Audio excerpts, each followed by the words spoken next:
দুই নম্বর অথবা 3 নম্বর হলার চালান, অথচ চাউল থেকে গুঁড়াটা একবারে ফ্রিভাবে বের করতে পারেন না।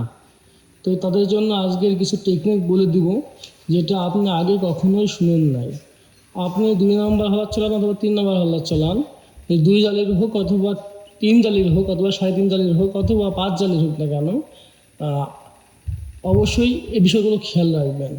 আমরা খালি বলি কি যে ভাই কোন কোম্পানির জালি কিনলে আমরা চাউল থেকে গুঁড়াটা একেবারে আলাদা করতে পারবো, চাউলের মধ্যে গুঁড়া থাকবে না বললেই চলে, একেবারে ফ্রেশ।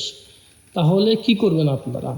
অবশ্য আপনাদের বলবো, কোম্পানি আগে না দেখে প্রত্যেক জালেরই কিন্তু একটা মাপ আছে এবং গায়ের সঙ্গে লেখা থাকে যে আমি 1 দর্জন জালি নিয়ে এসেছি। তো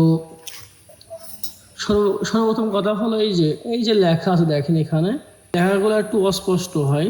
তো এখানে দেখতে পাচ্ছেন আপনারা LHB,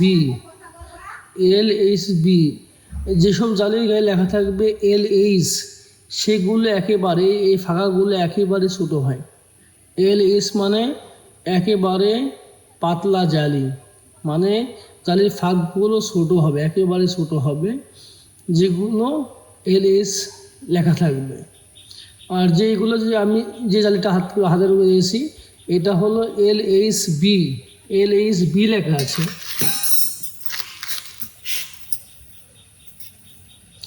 এই যে LHB লেখা আছে, এই জালিটা হলো মিডিয়াম জালি। এই ফাঁকগুলো হবে মিডিয়াম, এই ফাঁকগুলো মিডিয়াম হবে, এটা খেয়াল রাখবেন। আর যেসব জালিগুলো উপরে লেখা আছে SPL, এই যে SPL, তার মানে হলো এই ফাঁকগুলো মিডিয়ামের থেকে বড়। এই ফাঁকগুলো কি হবে, মিডিয়াম ফাঁকের থেকেও মোটা হবে। যখন এই জালিগুলো একটু ক্ষয় হয়ে যায়, অর্ধেক ক্ষয় হয়ে যায়, তখন এই চিকন চাউলগুলো এই জালি দিয়ে বের হয়ে যায়, চিকন চাউলগুলোও কি জালি দিয়ে বের হয়ে যায়। আর LHB সেটা হলো একেবারে ক্ষয় হওয়ার পরেও খুদ বের হবে, কিন্তু চাউল বের হবে না। আর যেগুলো গায়ে লেখা আছে LH, সেইগুলো দিয়ে গুঁড়া বের হবে, গুঁড়াও সহজে বের হতে চায় না এবং খুদ বের হবে না। তো আপনাদেরকে আমি বলবো যে আমি সাধারণত LHB এবং SPL এই 2 রকম জালি ব্যবহার করে থাকি। কোন সময় কোনটা ব্যবহার করব? আমি সাধারণত SPL এই জালিটা আমি জালির মেশিনের প্রথম দিকে, আমি এই যে মেশিনের এই প্রথম দিকে এই অংশে এই জালিগুলো ব্যবহার করে থাকি SPL। সাধারণত এই যে এই অংশে প্রথম অংশটি SPL জালি ব্যবহার করে থাকি, আর দ্বিতীয় অংশে LHB এই জালিটা ব্যবহার করে থাকি। তাহলে একেবারে চাউল থেকে গুঁড়াটা বের হয়ে যায়। হয়তো আপনার মেলে আমার মতোই ফিটিং হবে না, তো আপনি দেখবেন যে LHB দুটো লাগাই দেখবেন যে আপনার মেল থেকে গুঁড়া বের হচ্ছে কিনা। যদি না হয় তাহলে আপনি এখানে LHB দিবেন আর এখানে দিবেন SPL। তারপরে যদি গুঁড়াটা ঠিক মতো বের না হয়, তাহলে আপনি 2টা জালি আপনি SPL দিবেন, SPL এই 2টা জালি দিয়ে দিবেন। আমি কিন্তু টাটা কোম্পানির জালি ব্যবহার করি। আপনি ইচ্ছে করলে গন্ডা আরও অনেক কোম্পানির জালি ব্যবহার করতে পারেন। যে জালি কিনেন না কেন, অবশ্যই খেয়াল করবেন কি যে এই যে LHB লেখা আছে না LH লেখা আছে না SPL লেখা আছে।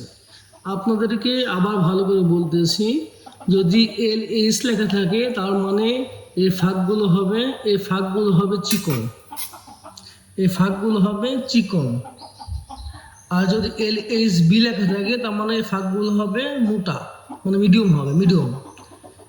LHB মানে মিডিয়াম, আর SPL লেখা থাকে তার মানে ফাঁকগুলো হলো মোটা, এই ফাঁকগুলো মোটা।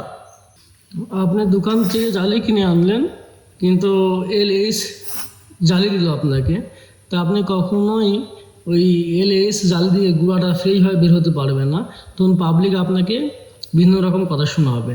আর এই ফাঁকগুলো এতটাই সূক্ষ্ম যে সামান্য কম বেশি থাকে, যেগুলো চোখ দিয়ে আসলে দেখে বোঝা কোনো দিনই সম্ভব না।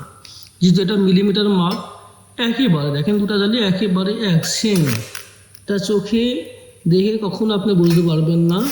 এই জন্য আপনি LH, LH, B, SPL এই লেখাগুলো দেখে আপনি বুঝবেন, যে কোম্পানির আপনি জালি নেন না কেন লেখা দিয়ে বুঝবেন যেটা মিডিয়াম না মোটা ফাঁক, এটা বুঝে নিতে হবে আপনাকে, নতুবা আপনি কিন্তু ধরা খাবেন। আর পাবলিক আপনি যখন গুঁড়া চাউলের মধ্যে গুঁড়া অর্ধেক রেখে দিবেন, পাবলিক আপনার কাছে আসবে না, এটা মনে রাখবেন। তো আজকের ভিডিওটা এই পর্যন্ত। আসসালামু আলাইকুম।